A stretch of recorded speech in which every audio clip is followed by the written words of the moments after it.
Alright, this is for those situations when you don't hit your primary tie-in point from the ground, meaning you hit a lower one and you have to work your way up.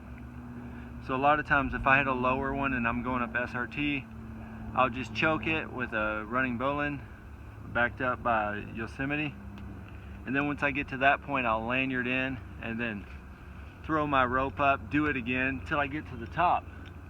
And so once I get to the top, the problem is retrieval, because you can't really retrieve a running bowline from the ground, and you could with the tail if you made the tail super long or brought in another rope, but then there would be a lot of friction. So if you're going to drop through any redirects, that wouldn't be practical. So what I would do is once I worked my way up here, granted I hit a lower tie-in point and I worked my way here. So here's my primary tie-in point that I wanted and I couldn't hit. So I already have my rope here. I gotta watch this because this will run out of there with all that weight behind it. So I'm just gonna tie a stopper knot there. So I'll put my friction saver here. Alright, and then if I intend on going through some redirects, I'll pass it through. I got it wrong there. I'll pass it through the big ring first, small ring second, and then when I go to retrieve it, I'll have to pull this side down to retrieve, and my retrieval ball will be on the very end of this rope. Now say I'm in a really tall tree and I don't want to pull all this rope through to the ground. An easy solution would be is I just tie my alpine butterfly right here as a stopper knot, and then you know, if you don't trust that,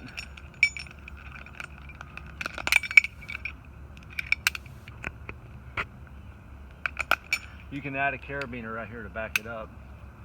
But this still, I don't have no way to retrieve it. But if I knew I was going to do this, I'd just bring up a retrieval line and throw it right through,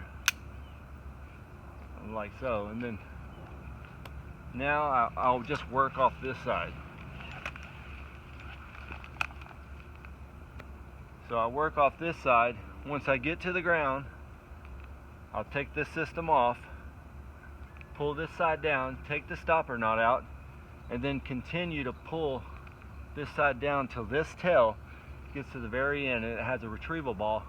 It'll go through here and catch that. And so that's one solution.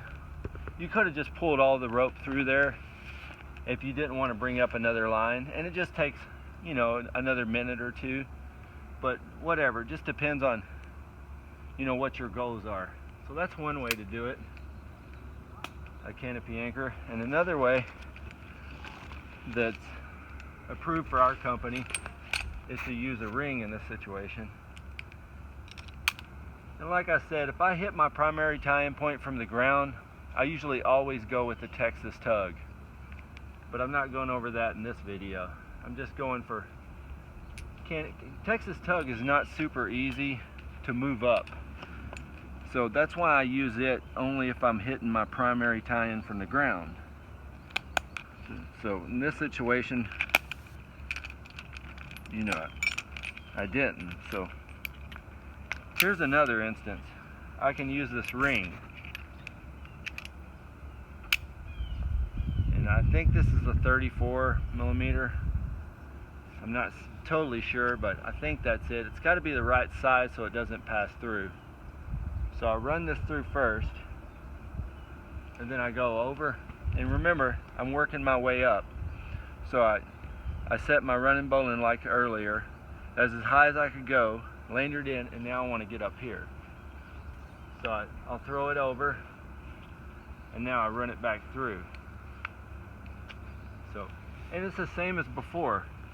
I could either pull all this all the way through to the ground and then set my stopper knot, or I could have just brought up a second small line that I had,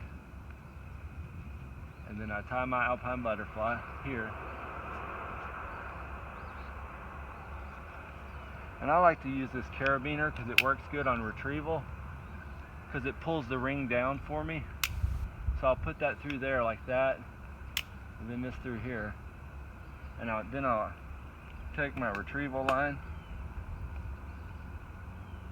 and run it through here as well. So get all that tidied up there.